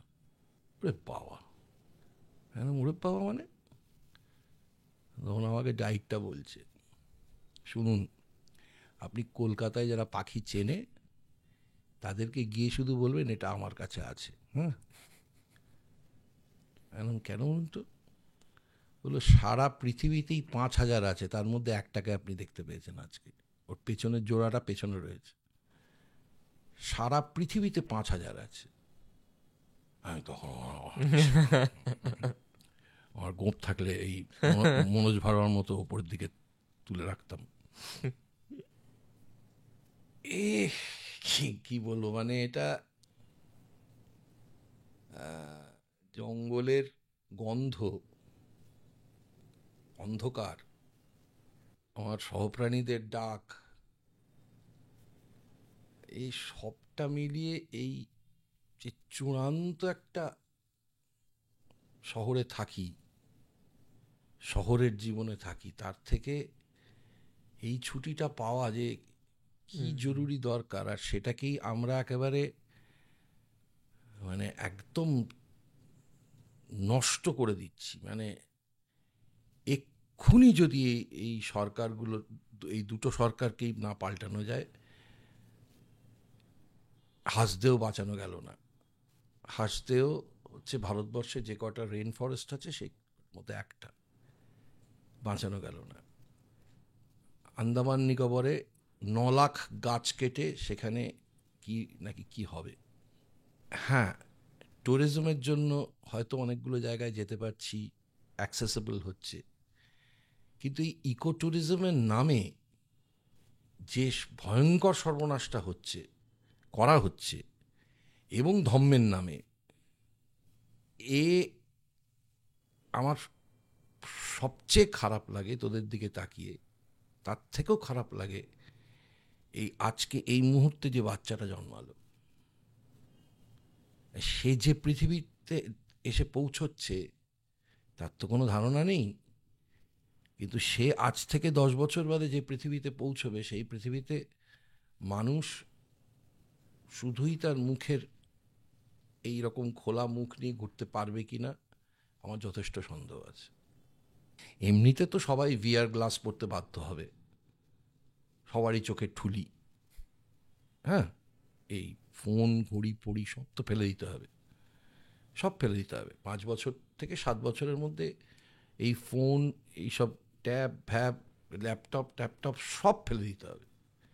আর একটা চূড়ান্ত জাঙ্কের জন্ম দিতে চলেছি আমরা, যার থেকে প্রচুর পরিমাণ ক্যান্সার, প্রচুর পরিমাণ এর মানে রোগ জীবাণু তৈরি করব আমরা, আবার করতে চলেছি। যেমন আমরা সিআরটি টিভি, পেছন মোটা যে সিআরটি টিভি, কখনো ভেবে দেখেছিস যে এত বাড়িতে বাড়িতে টিভি, টিভিগুলো গেল কোথায়? কোথাও না কোথাও একটা ডাম্প হয়েছে, আর সেই ডাম্প থেকে চূড়ান্ত রেডিয়েশন ছড়াচ্ছে, অসম্ভব রেডিয়েশন ছড়াচ্ছে। এই যে তোরা অনেক সময় বুঝিস না, পটাপট সেলফি তুলিস। আমাকেও মাঝে মাঝে তুলতে হয়, বরঞ্চ সই করার থেকে সেলফি তোলা ভালো। কিন্তু এই সেলফি যে ব্লু রেটা আসে, ওটা আমাদের চোখের কর্নিয়ার জন্য ক্ষতিকারক এবং চামড়ার জন্য ক্ষতিকারক। অতি তাড়াতাড়ি অনেক লোকের চামড়া ঝুলে যাচ্ছে, চামড়ার নানা রকম প্রবলেম হচ্ছে। অন্যতম কারণ হচ্ছে সেলফি, অন্যতম কারণ। এই সবের থেকে বেরিয়ে গিয়ে সত্যি সত্যি মুক্ত স্বাধীন একটা চিতল হরিণ ঘুরে বেড়াচ্ছে, একটা সাম্বার তারা নিজেদের মতো করে মারামারি করছে, বাঘ, ওইটা তো একটা প্রবলেম আর কি। মানে ওটা একটা এমন একটা অ্যাড্রেনালিন রাশ হয় না, সামনে এরকম একটা হলুদ কালো দোড়াকাটা দেখলে যারা দেখেছে তারা বুঝবে আর কি। একদম আফ্রিকায় যেমন সিংহ সামনে এলে যা হবে আর কি, তারাও পাশ থেকেই হাঁটাহাঁটি করে, একেবারে গাড়ির পাশ দিয়ে হেঁটে যাবে। লেপার্ড বা চিতা, অনেকে আমাদের এখানে চিতা বলে ফেলে লেপার্ডকে। চিতাকে আমরা মেরে শেষ করে দিয়েছি। মানে আমরা শেষ সম্ভবত 81-82 সালে বোধহয় শেষ চিতাটি বেঁচেছিল। তারপর এই দাদুর পাল্লায় পড়ে এই কতগুলো চিতাকে মারার জন্য নিয়ে এসছে এখানে, অর্ধেক মরছে, 3টে নাকি নতুন বাচ্চা হয়েছে শুনলাম। বাঁচাতে পারবে না, অসম্ভব। মানে প্রত্যেকটি পরিবেশবিদ, প্রাণীবিদ তারা বারবার করে বারণ করেছেন, যেখানে করা হচ্ছে ওটা চিতার জায়গা নয়, চিতার জায়গাটাই আলাদা, তার জলবায়ুটা আলাদা। আমি বলছি যে এই পৃথিবীটাকে যদি বাঁচানোর দায়িত্বটা আগে না হয়, সবচাইতে বড় রাজনৈতিক কাজ এখন, সবচাইতে বড় রাজনৈতিক কাজ, সামাজিক কাজ, আধ্যাত্মিক কাজ, এই 3টে মানুষ সবসময় মনে করেন তো একটা সমাজ ব্যবস্থায় থেকে তার আধ্যাত্মিকতা সে থাকবে কি না, তার সামাজিকতা থাকবে কি না, তার রাজনীতিগত ভাবনা থাকবে কি না। সবচেয়ে জরুরি হচ্ছে এই পরিবেশকে বাঁচানো, এবং তার জন্য প্রতিটি পরিবারে সেই শিক্ষাটা তাদের বাচ্চাদের দিতে হবে যে একটা বড় গাছ মানে 7টা লোকের অক্সিজেন সিলিন্ডার। হ্যাঁ, হতে পারে তোমার জমিতে, তুমি বলতে পারো আমার জমিতে গাছ হয়েছে আমি কাটব না, পারো না।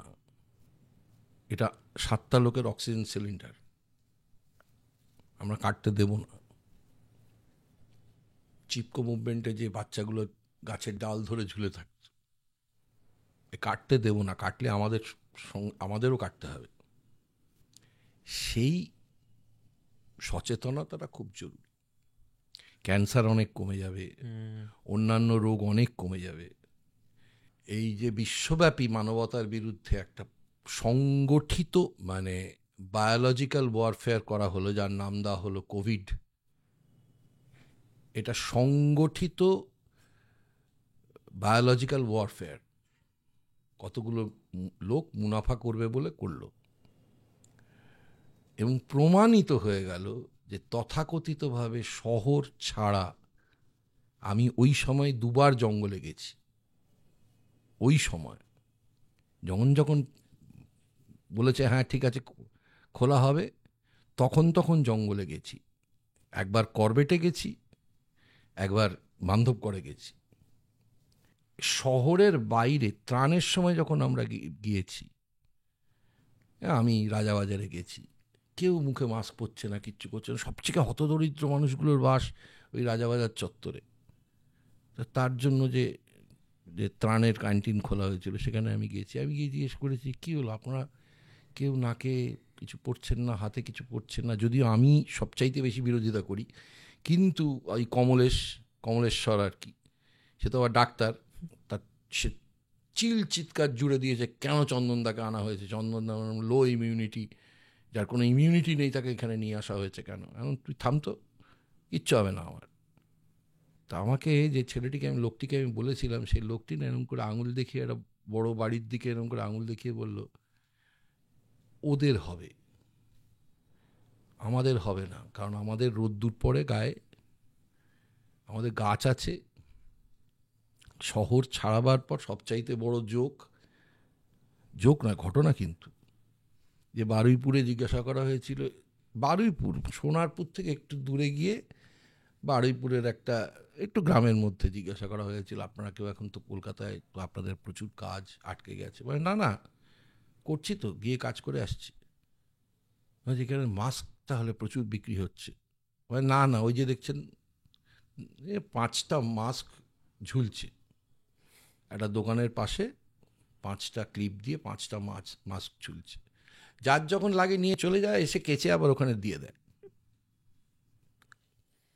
পরিসংখ্যান বলছে পুরো সাউথ ইস্ট এশিয়াতে, মানে যারা শহরে থাকেনি তাদের মধ্যে কোভিড ছড়িয়েছে বা কোভিড হয়েছে। এখন তো রোজ কোভিড হচ্ছে, কই কিছু বলছে না তো। যে প্রশ্নটা আমি করেছিলাম, 2টো প্রশ্ন করেছিলাম। একটা প্রশ্ন করেছিলাম যে ক্লাস 6-এ আমাদের পড়ানো হয়েছে যে কোনো প্রাণী মারা গেলে তার ভেতরে যা জীবাণু থাকে তারাও 4 ঘন্টার মধ্যে মারা যায়। তাহলে আপনি শরীর দেবেন না কেন? শরীরটা তার প্রিয়জনের হাতে তুলে দিচ্ছেন না কেন? কারণ অর্গানের ব্যবসা করবেন বলে। কারণ ওখানে মরা থেকে যে 4 ঘন্টা পেরিয়ে গেছে, সেই মরা থেকে তো, হ্যাঁ, তাকে 11 ঘন্টা ফেলে রাখলে এই আমাদের নির্যাতিতার মতো তাতে পচন ধরবে, তার থেকে নতুন করে জীবাণু তৈরি হবে। সায়েন্স এটা। তার বিরুদ্ধে আপনি ওখান থেকে বসে বসে, জিনিভায় বসে বসে এই সমস্ত কথাবার্তা বলছেন। বলার কারণটা হচ্ছে, আমরা তা পরে একটু জানতে পারলাম, একটু খোঁজ করে জানতে পারলাম যে উনি ওনার নিজের দেশেই জেনোসাইড করার জন্য, মানে জেনোসাইড ঘটিয়েছেন উনি ওনার নিজের দেশেই। এই কি গুনতেরেস না গুয়াতেরেস না কি তেরেস, ওই ভদ্রলোক, ওই লোকটা যে রেমডেসিভির 7 বছর আগে এফডিএতে ব্যান হয়ে গেছে, বিষ বলা হয়েছে, আপনি সেটাই প্রেসক্রাইব করলেন এখানে। সেটা একটা ওষুধ লোকে কিনলো 10,000, 12,000, 15,000 টাকা দিয়ে। আপনারা এমন একটা ব্যবস্থা তৈরি করলেন যার জন্য প্রতি 4 ঘন্টায় একজন করে মিলিয়নিয়ার তৈরি হচ্ছে, আর প্রতি 4 ঘন্টায় 4 লাখ লোকের কাজ চলে যাচ্ছে। এনিওয়ে, আমার মতে এই মুহূর্তে সচেতনতা থাকা, আমি কিছু বুঝি না বাবা, কেন যে হয় এটা কোনো শিক্ষিত লোক বলতে পারেন না। আমি তাকে, আমি রাজনীতি করি না, এখন ভোটটা দিয়ে যান কেন? কাকে দেন ভোটটা? আপনি তো ভোট দেন কোনো একটা সিম্বলে দেন তো। আপনি বলুন, আমি প্রত্যক্ষ রাজনীতি করি না। রাজনীতি করি না শব্দটা বলা মানে আজকের পৃথিবীতে অত্যন্ত বড় শয়তানরা বলে থাকে আমি রাজনীতি করি না। তারাই সবচাইতে আগে রাজনীতিটা করছেন, অন্য রাজনীতি করছেন। এই সব এখন সব বলতে গেলে অনেক চন্দন আঙ্কেল, অনেক টপিক কভার করলাম, অ্যান্ড এটা আমার অডিয়েন্সের কাছে রিকোয়েস্ট যে আপনারা প্লিজ, চন্দন আঙ্কেলকে আমি পার্সোনালি চিনি বলে আমি বলছি না, but he is one of the finest actors we have. And মানিকবাবুর মেঘ যেই গ্লোরিটা চন্দন আঙ্কেল পেয়েছে, সেটা আরও তার অনেক আগে পাওয়া উচিত। এবং এখন নিজেই দেখছেন, নিজেই বললেন যে 3 মাস হয়ে গেছে, এখন সেই ব্যাক টু স্কোয়ার ওয়ান। তো চন্দন আঙ্কেল, না, আমি যেহেতু দিনমজুর, হ্যাঁ আমরা সকলে দিনমজুর, আমাদের এইখানে যারা কাজ করি আমরা সকলে দিনমজুর। খুব কয়েকজন মানুষ আছেন যারা মাস মাইনে পান, মানে কন্ট্রাকচুয়াল আর কি। তাছাড়া বাকিরা সবাই কিন্তু ডেইলি ওয়েজেস পায়। সে হয়তো টাকার অঙ্কটা একটু বেশি, কিন্তু আদতে দিনমজুর। এবং এখন তো 100 দিনের কাজ ফেরত এসছে, আমরা এখন 100 দিনের কাজের সঙ্গে যুক্ত আছি, 100 দিনের সিরিয়াল হবে, তো সেটা তো 100 দিনের কাজের মতোই। তো চন্দন আঙ্কেলের থিয়েটারের দল আছে, আপনারা প্লিজ যান, সাপোর্ট করুন, কারণ he is a legend and he deserves a lot more than what he has received. তো Chandan uncle, thank you so much আসার জন্যে, আমার খুবই ভালো লাগলো। অ্যান্ড হোপফুলি তোমার আশা করছি ভালো লেগেছে, অ্যান্ড তোমার নেক্সট জঙ্গল ট্রিপটাতেও আমি যাবো, তো প্ল্যান করার আগে আমাকে বলো। Sure. Thank you. Thank you. Thank you so much ভিডিওটা শেষ অবধি দেখার জন্যে। আমাদের অ্যানালিটিক্সে আমরা দেখতে পাই যে অনেকেই ভিডিওটা দেখছেন বাট সাবস্ক্রাইব করেননি, সো প্লিজ পারলে একটু সাবস্ক্রাইব করুন, আপনাদের সাপোর্ট আমাদের খুবই দরকার। অ্যান্ড যদি আমাদের এপিসোডস ভালো লাগে, প্লিজ নিয়ার অ্যান্ড ডিয়ার ওয়ান্সদের সাথে একটু শেয়ার করুন। Thank you so much. Hello, this is Rohit Sengupta. আমাদের রুম অফ টেলসের ইনস্টাগ্রাম অ্যান্ড ফেসবুক পেজেস একটু ফলো করবেন, অ্যান্ড আমাদের ইউটিউব চ্যানেলটাকে একটু সাবস্ক্রাইব করবেন। আর যদি আমাদের ভিডিওগুলো ভালো লাগে তাহলে একটু লাইক অ্যান্ড শেয়ার করবেন, and don't forget to press the bell icon.